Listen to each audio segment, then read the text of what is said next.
Hey everybody, it's Simone. I'm here with Bella Crystal, and we're here for the to talk to the archetype, have a soul conversation with the archetype of the 52. And we'd like to thank the 64 Doors and Unlock Your Design for sponsoring these soul conversations. And we're so grateful that you join us. All right, well, let's see. Bella, do you have anything to add before we begin? Nope. All right. Okay, let's see what the 52 has to say.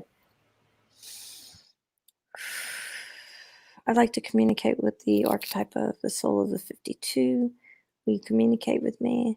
Oh, it's like a rocket. It just kind of like the energy just goes right up. And it's kind of like pointed energy. And it's so powerful and so strong and a real force. And it is, how can something be both still and moving so fast all at once? The energy is so compressed, if you will, and magnetic, and also there's movement to it.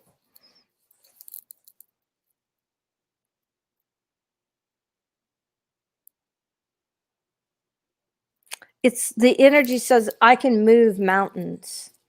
There's so much power and drive behind this energy.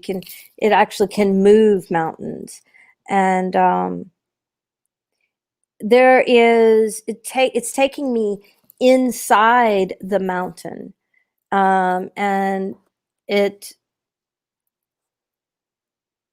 when I go inside of the mountain with it, it is very still and extraordinarily peaceful.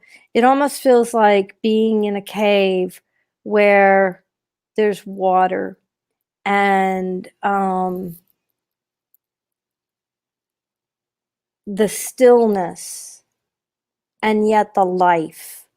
So in this cave that we're in, there's the most beautiful, almost fluorescent water that is glowing. And there's a peaceful stillness. It's almost like we're taking a breath inside this, inside the mountain. And there's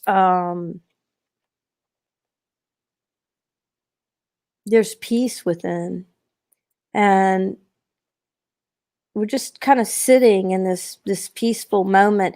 And the things that I'm noticing is there's no fear, there's no wondering about what's going on outside the cave. There's like complete presence in the moment. And I've had experiences like this where I'm in some sacred spot in nature and I sit there for a little while, and then maybe something is dripping on me, or like leaves are poking me or something. So like I have to move to get comfortable or whatever. But in this cave there is just there's nothing like that. There's nothing poking. It's just complete peaceful stillness and the capacity to just be with, be completely present and completely happy with exactly what is. And it's telling me that there's power in this, in the stillness. There's it's like the power to regenerate the self from this place of stillness. And there's no weakness there. So when it uses the word regeneration, it's not about weakness. It's truly about strength and becoming. And if you think about the word becoming, it almost like makes me feel like the moment before a beautiful flower bursts open. There, it's like this capacity energy, this becoming energy. And it says that it's very important to know when the time is to turn in and to be still and to be in the strength of you. And as I'm sitting there, one of the other things that I'm noticing is it almost feels like I'm drawing energy into myself from all of the elements, from Gaia, from Mother Earth, from the literal terra, the literal earth, and from the water. And I can feel like the iron and the precious metals in the veins of the mountain um, um, feeding me, and I can feel um, the power of the mountain. And when I tune into the strength of the mountain that's around me, I can almost like feel the sun, how the sun shines down on the mountain, and it's like that mountain has collected that sun energy, and it's transferring it to me. So as I'm in the stillness of the cave, Gaia and the universe are building my energy up, and through all of the natural resources, all of the ways. And as that happens, I feel one with them. I feel like my connection to the sun, to the stars, to the mountain, to the blades of grass, to the rabbits, to I'm just saying everything that I feel connected to, the whole earth. I feel connected in that cave, even though I'm sitting there by myself. It's like everything is feeding me in this regenerative state, and it's so beautiful. A beautiful fox appeared, and an owl, and it just there's so many spirit animals showing up. The fish just poked their heads out of the water, and a deer poked in, and a moose, and a elk, and little bitty beings. I mean, it's like everything in nature is coming out to say, I give to you, I share with you, I am you, I receive from you. So there's definitely this interconnectedness. And as I'm sitting there, I feel like a rebirth within myself. And from my heart, this kind of triangle shape with a geometry inside of it starts to build and come out of me. Really beautiful. It almost feels like the Eye of Horus, or, a kind of like an Egyptian um, symbol I can within hear that. you more. Simone, can you hear me? Yeah, totally. Mhm. Okay, now you're back. You're just like, it was just like 30 seconds you were away. Well, I was saying that this beautiful geometry bloomed out of my heart. Did you hear that part? And there was Yeah. like a sacred geometry within it. And as that rises out of my heart, I'm standing up in the cave, and I'm walking out to the side of the mountain, and I'm looking at all of nature, the trees, the sun. And I feel so rejuvenated that I'm ready for my journey to experience the world. And as I walk forward, I have the stillness of that cave within me, guiding me, almost like it feels like a pulse.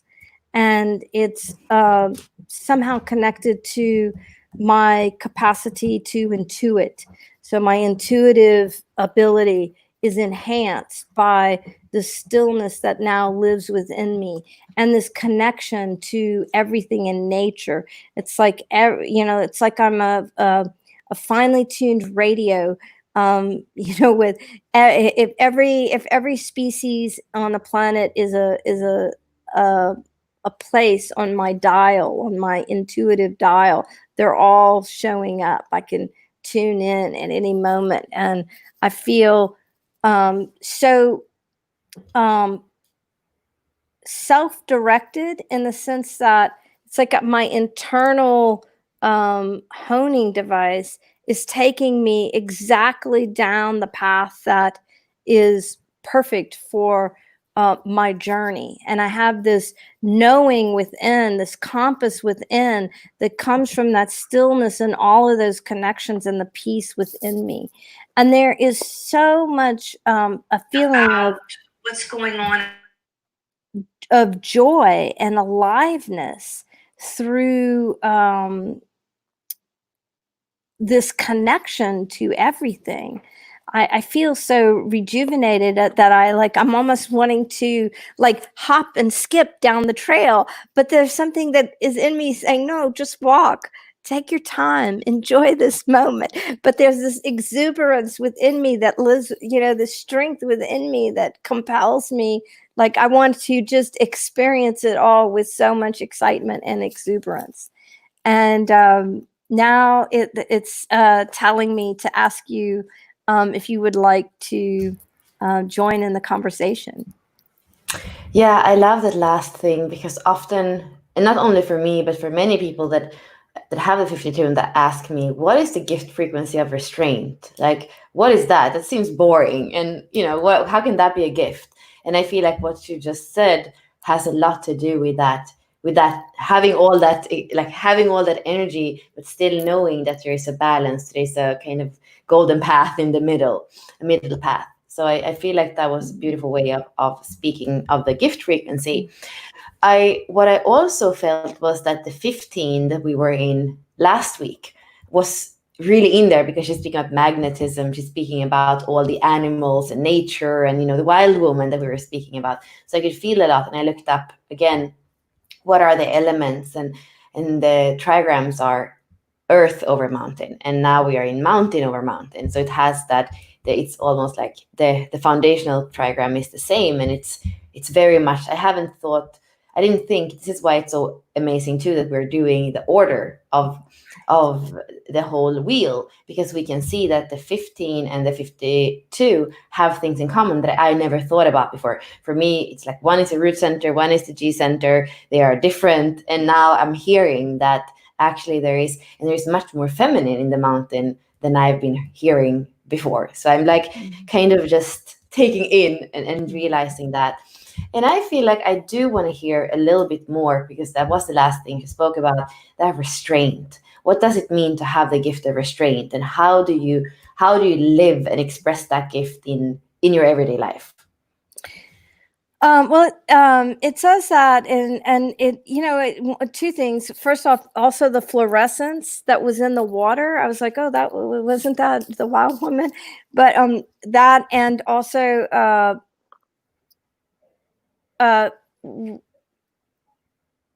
before I was coming through as non-gendered, and now it's coming through as feminine energy. But she uses the metaphor of water coming out of a sink. And let's say you need the water for something, and where is that perfect spot for the task that you're doing? Do you need just the water to drip? Well, then just drip the water. Do you need just a full stream? Well, full stream. Or do you need it to just really be forcing out of the, she says the restraint is having the well, but only drawing what you need, and only using the rate of it's not only how much water you bring from the well, but it's also how fast, and how much. So she says the restraint is knowing what you need for the task at hand, and not over. You had the capacity to run wild down the mountain, but unless the mountain's on fire, you don't need to run down. It's like, enjoy the view. You might miss out camping overnight when you would have this most amazing experience with the stars. And when you have restraint, she says, it sets up serendipity. It sets up synchronicity. When you overuse or underutilize, then you knock out of balance the synchronicities that you drew to your life from the still point and from the stillness within. And so she says it's hard sometimes when we have so much exuberance to dial it down to, the perfect ratio for what we're doing. And she says, but the reward is great when you match your exuberance to the experience in the moment, right in that present moment. Really beautiful. I love that. And even more when she's speaking about the water that is coming out of the sink. I'm thinking about where are we going in the rave mandala after here? We're going to the 39. And the 39 is about dynamism, and it's water over mountains. So suddenly there, the water is kind of coming, and it doesn't have the restraint. And I mean, that's a completely different energy that is very provoking. So provocation is the shadow frequency. So kind of even like already feeling into what's coming after, but kind of taking care of that in the mountain way. And then in the 39, it's a very different energy when the water is allowed to flow through. So I love that. I love how we are shown just how the transits are succeeding, like how they are following after each other. She wants to talk about something. She's saying that she showed me a vibrant stream, and the flow was like, imagine the water just flowing over the rocks, and it's just moving at warp speed, and the light from the sun is all over. And then she shows that sometimes then we put a dam on it, so there'll be this vibrant stream full of life, collecting the rays of the sun and the energy of the sun, working, and then humanity will put a dam on it. And she said that's a restraint. That's not, that stream needed to flow. And sometimes we dam restraint, we dam the flow. And that's, she says that it relates to restraint, right? Because why are we damming the flow when that's the natural way it should be? Or why are we using too much when we could dial it back? So she just wanted to make that point about restraint. And we are often going, like in practicality, for people that have the 52 in their design, to the shadow frequency of stress, and about being stuck or being, I think it's being stuck or being restless in the repressive and the reactive. So what would be an advice for the shadow frequency that we could use in order to maybe like be able to go into the pathway of the gift?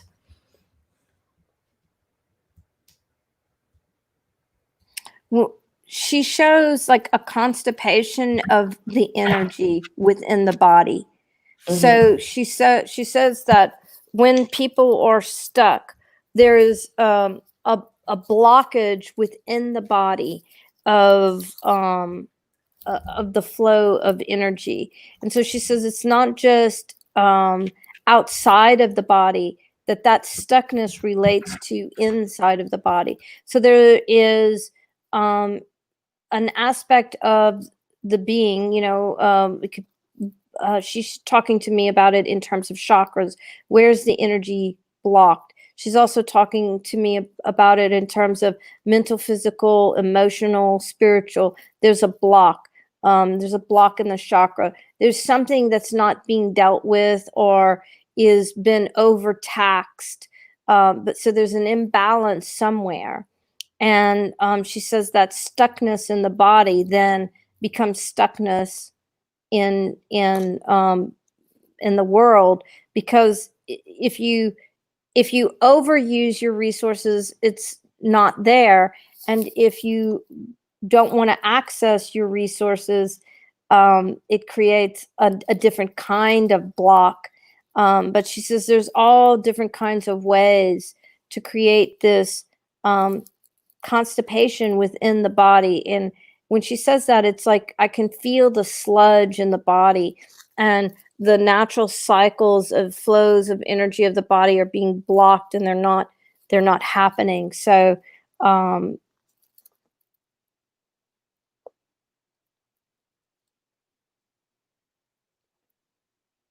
she's really looking, I was asking her if she could teach us how to restart that flow.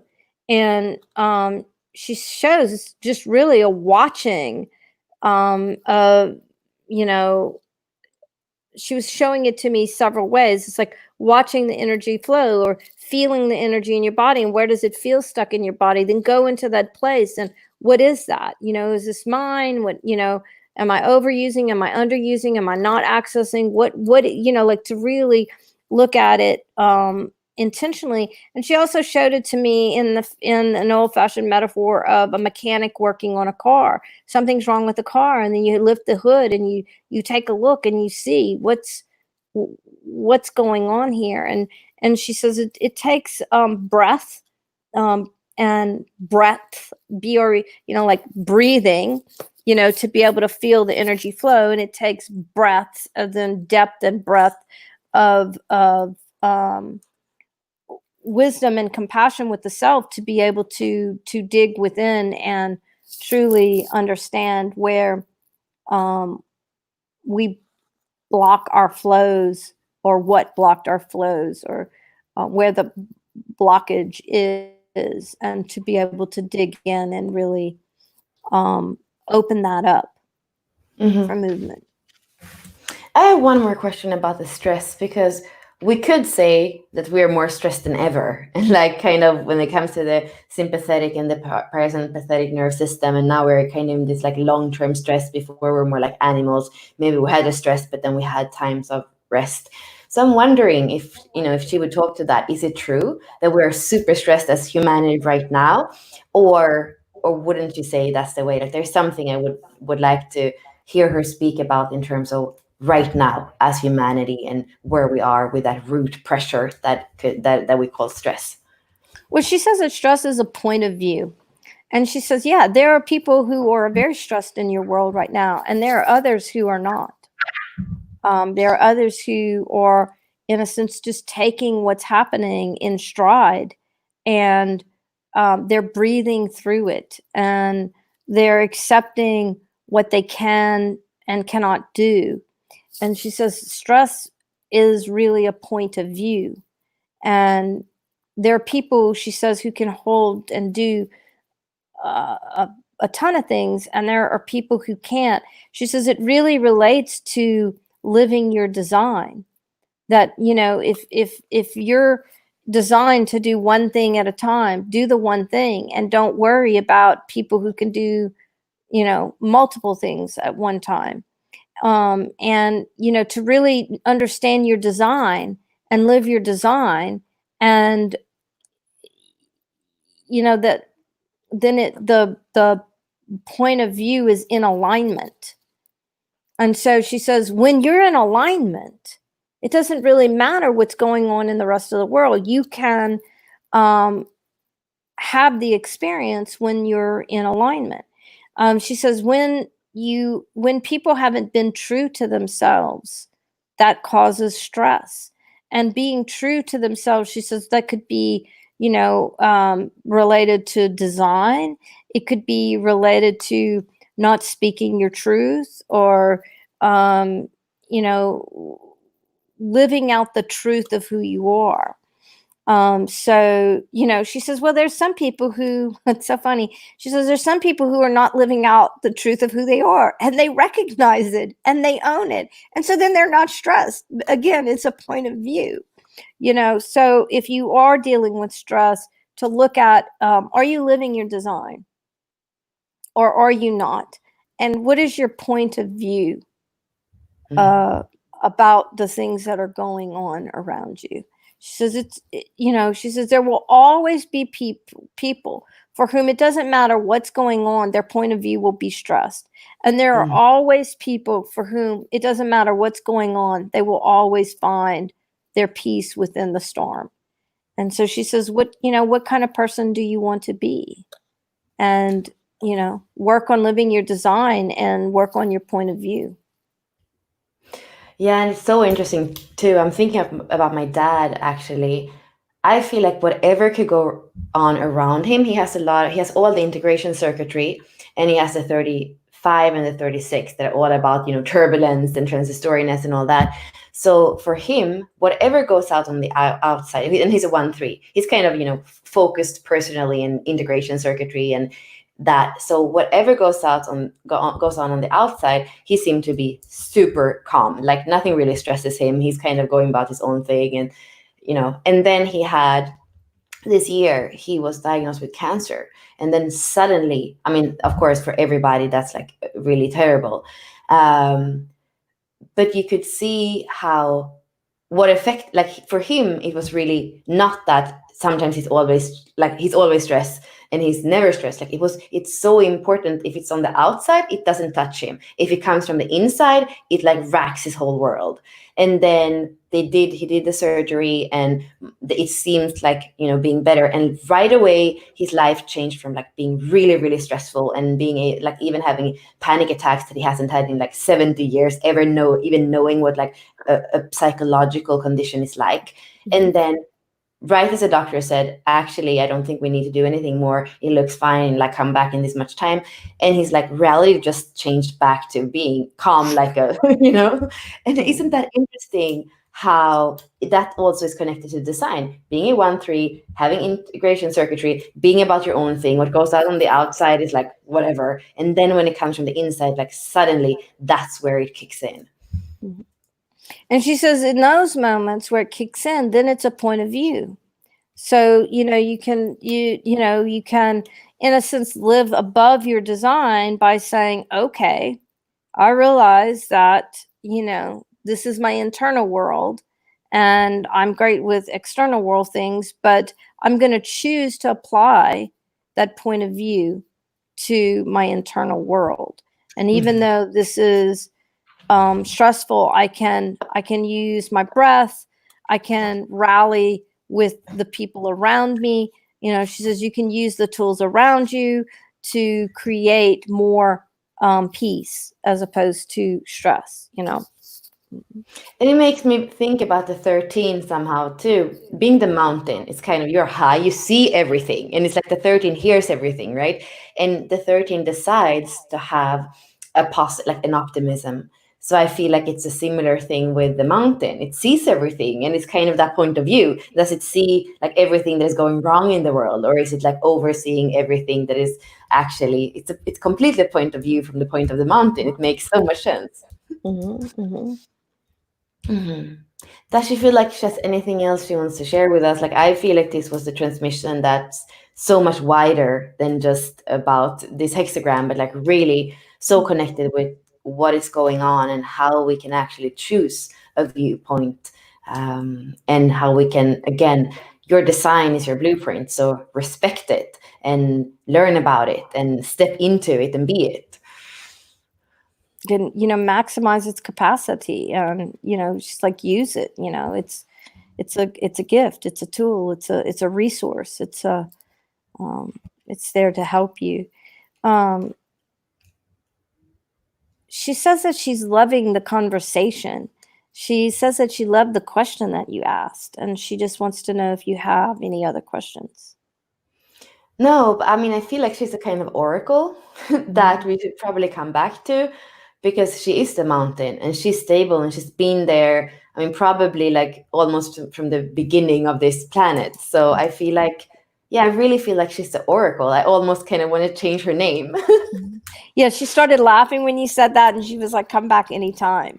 And she says, like there are other archetypes that it would be beneficial to have a conversation with. And when she says that, I'm like, where is she in the which center is she in, and what connects to her? So it would be really fun to talk to her, and make other connections. And she just showed me like connections through the whole mandala, through the whole like she connects to everything in the body graph and in the whole mandala. So, and she's laughing. So I'm just going to say thank you to her. And we so appreciate her sharing with us this amazing wisdom in her soul. And We thank you for joining us. And if you're enjoying these soul conversations and you'd like to have that experience for yourself, there's a couple of ways you could do that. Ashley, Bella, and I do soul blueprint readings, which you can book if you just go to the Unlock Your Design website. We can do it private, and for a discount, we will do a live. And also, if you would like your own soul communication, you can go to my website, simonegears.com, and get my contact information and message me, and we can get you booked. Thanks so much for being here for this amazing conversation with the Mountain, the 52. Take care.